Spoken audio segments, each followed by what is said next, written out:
ದಯವಿಟ್ಟು ಯುದ್ಧ ತಪ್ಪಿಸಿ ಅಂಗಲಾಚಿ ಬೇಡಿಕೊಳ್ತಾ ಇದೆ ಪಾಕಿಸ್ತಾನ. ವಿಶ್ವದ ರಾಷ್ಟ್ರಗಳಿಗೆ ಪಾಕಿಸ್ತಾನದಿಂದ ಮೊರೆ, ಯಾರೊಬ್ಬರು ನಿಮ್ಮ ಕೈ ಹಿಡಿಯೋದಕ್ಕೆ ಬರೋದಿಲ್ಲ. ಭಾರತದ ದಾಳಿಯಿಂದ ನಮಗೆ ಭಾರಿ ಹಾನಿಯಾಗಿದೆ, ಬಾಯ್ ಬಾಯ್ ಬಡ್ಕಳಿ. ನಮಗೆ ಅಪಾರ ಪ್ರಮಾಣದಲ್ಲಿ ಸಾಲದ ಅವಶ್ಯಕತೆ ಇದೆ. ನಮ್ಮ ಷೇರು ಮಾರುಕಟ್ಟೆಯು ಕುಸಿದಿದೆ.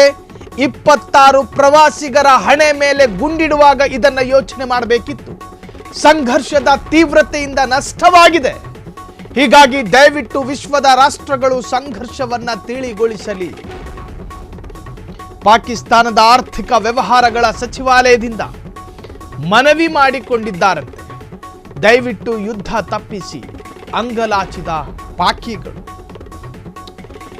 ಮೀನು ಸಾಕೋದಕ್ಕೆ ಟ್ಯಾಂಕ್ ಅಲ್ಲಿ ಎಷ್ಟು ನೀರು ಇರೋದನ್ನ ತಿಳ್ಕೋಬೇಕು. ನೀರೇ ಇಲ್ದಲೆ ಮೀನ್ ಸಾಕ್ತೀರಿ, ಆಯುಧಗಳಿಲ್ಲದೆ ಯುದ್ಧ ಸಾರ್ತೀರಿ, ಶಕ್ತಿ ಇಲ್ಲದೆ ಬಾರ್ಡರ್ ನಲ್ಲಿ ನಿಂತ್ಕೊಂಡು ದಿಮಾಕಿನ ಮಾತು. ಈಗ ಬಾಯ್ ಬಾಯ್ ಬಡ್ಕೋತಾ ಇದ್ದಾರೆ.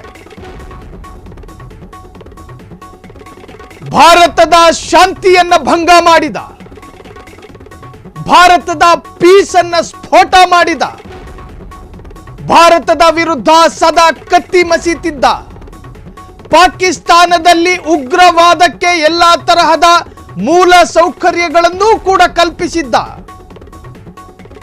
ಪಾಕಿಸ್ತಾನದ ಒಳಗೆ ಪೌಷ್ಟಿಕಾಂಶ ಆಹಾರ ಕೊಟ್ಟು ಉಗ್ರರನ್ನ ಸಾಕ್ತಾ ಇದ್ದ, ಪಾಕಿಸ್ತಾನಕ್ಕೆ ಕೆಟ್ಟ ಕಾಲದಲ್ಲಿ ಬುದ್ಧಿ ಬಂದು ಯಾವ ಪ್ರಯೋಜನವೂ ಇಲ್ಲ,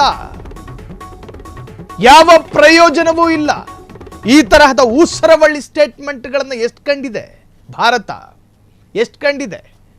ತಾಳ್ಮೆಗೂ ಒಂದು ಮಿತಿ ಇದೆ, ತಾಳ್ಮೆಗೂ ಒಂದು ಸೀಮೆ ಅನ್ನೋದಿದೆ, ಬಾರ್ಡರ್ ಇದೆ. ಆ ತಾಳ್ಮೆಯ ಸೀಮೆ ಕಳೆದು ಹೋಗಿದೆ. ಈಗ ಕ್ಷಮಿಸುವಂತಹ ಸಂದರ್ಭದಲ್ಲಿ ಭಾರತ ಇಲ್ಲ. ನೀವು ಒಂದು ಮಿಸೈಲ್ ಅನ್ನು ಬಿಟ್ಟರೆ 100 ಮಿಸೈಲ್ ಅನ್ನು ನಾವು ಬಿಡ್ತೀವಿ. ಮಲೇಷ್ಯಾದಲ್ಲಿ ಒಂದು ಮಾತಿದೆ, ನೀವು ಒಂದು ಬಾರಿ ನಮ್ಮನ್ನು ಉಪದ್ರವಿಸಿದ್ರೆ ನಾವು ನಿಮಗೆ 100 ಬಾರಿ ಉಪದ್ರವಿಸ್ತೀವಿ ಅಂತ. ಹಾಗೆ ಈಗ ಭಾರತವು ಅದೇ ತೀರ್ಮಾನವನ್ನು ತೆಗೆದುಕೊಂಡಿದೆ. ನೀವು ಒಂದು ಸಾರಿ ನಮ್ಮನ್ನು ಡಿಸ್ಟರ್ಬ್ ಮಾಡಿದ್ರೆ 100 ಬಾರಿ ಪದೇ ಪದೇ ಡಿಸ್ಟರ್ಬ್ ಮಾಡ್ತೀವಿ. ಯಾರು ಹೇಳ್ತಾರೆ 26 ನಿರಾಯುಧ ಪ್ರವಾಸಿಗರ ಕುಟುಂಬಕ್ಕೆ ಉತ್ತರ ಹೇಳೋದಕ್ಕೆ ಸಾಧ್ಯನಾ? ಗಂಡನನ್ನ ಕಳೆದುಕೊಂಡ ಹೆಂಡತಿ, ಮಗನನ್ನ ಕಳೆದುಕೊಂಡ